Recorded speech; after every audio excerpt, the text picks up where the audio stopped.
guys, we got this great clip from one of our long content videos. Don't forget to hit the subscribe button. Enjoy. Yeah. This is something that I actually, in 2023, I want to dive more into, because I know there's a lot of opportunities with young entrepreneurs that I'm not utilizing, because, with lending and with grants and different stuff that, I really just scratched the surface of. And there's like everything else in Puerto Rico, there's the data is out there, but it's difficult to find, so I don't even know if it's out there, but I think it's attainable. We just got to find the right person. And so you are a young entrepreneur. You've got a decree, or I don't know how that works, but you started a business through the Young Entrepreneurs Act. Yeah. Tell people, what does that mean? Because I think many people who are listening to this won't realize that just by being young, you can take advantage of this. And young is, under the age of 35. So I got in just below the threshold. I'm 36 now, but when I got here, I was 34, and I put in the application for this decree.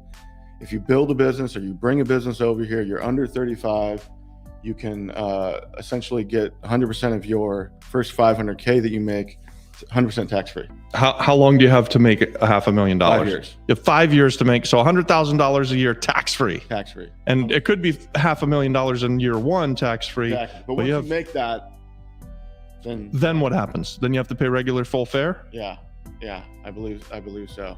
I need to get more information about that, but it's intended to try to bring more businesses over to the island and keep people. But keep it close. The closer it is, the better the sound. So we got. So when I got here, we wanted to create this real estate group, and in a lot of ways we didn't know what we were doing. We just started at that, and we were kind of just trying to figure it out. And you took us under your wing, and we're like, hey, how can we do this together?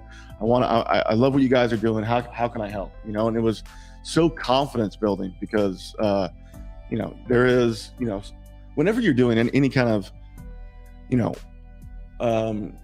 whenever you're trying to do any kind of business or anything outside the box, you're going to get some resistance. Yeah. But specifically here in Puerto Rico, you get a little bit more sometimes, and to get some confidence and some people going, hey, I believe in what you're doing, it really helped, and it really helped contribute to, I think, what we're building here. So we built Rio Rico, and we started getting in partnerships immediately. And we started Barceloneta, doing flip projects. We tried doing crypto projects for a little bit. We tried tokenizing the Cogless project originally, right? Yeah. So we've tried and failed or made mistakes, and continue to drive on, because I think that's what we need to do as real estate investors. Yeah. People need to execute, right? And just figure out what to do and what works and what doesn't. And and we found out what works, and we found out what doesn't, definitely.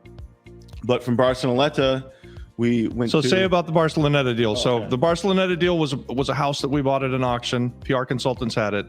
We weren't doing anything with it. We started investing in hotels and bigger projects, and so it was just sitting. And Zachary had been coming to the house with the Breakfast Club group, the Deal Makers group, and we PR consultants put the property in at cost and put together a group. Yeah. Zachary led the charge, Warren got the place. And Joel Laguna, and some other investors, contributed to the renovation. Yep. We found a contractor, we put something together, and you got it renovated. Yeah, big blue house in the middle of Barcelona. What's so cool about that project is that the whole street has started to revitalize and started to paint and started to, people have taken pride in their business, really, in their home. Yeah.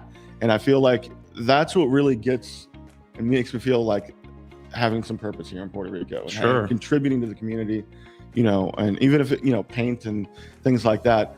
But the houses in the back that were abandoned are now getting sold and getting renovated, so that someone in Florida is going to buy them and put some Airbnbs right there. Okay. So if we start having the vision, other people are like, oh, and get some confidence, and they're like, oh, what else can be built here? Yeah. I mean, so you start seeing what's possible, and I think what was huge for me was getting outside of self. You know what I mean? So much I was thinking, oh, how am I gonna get this deal done, and how is this gonna work out for me? And I was just thinking about myself so much.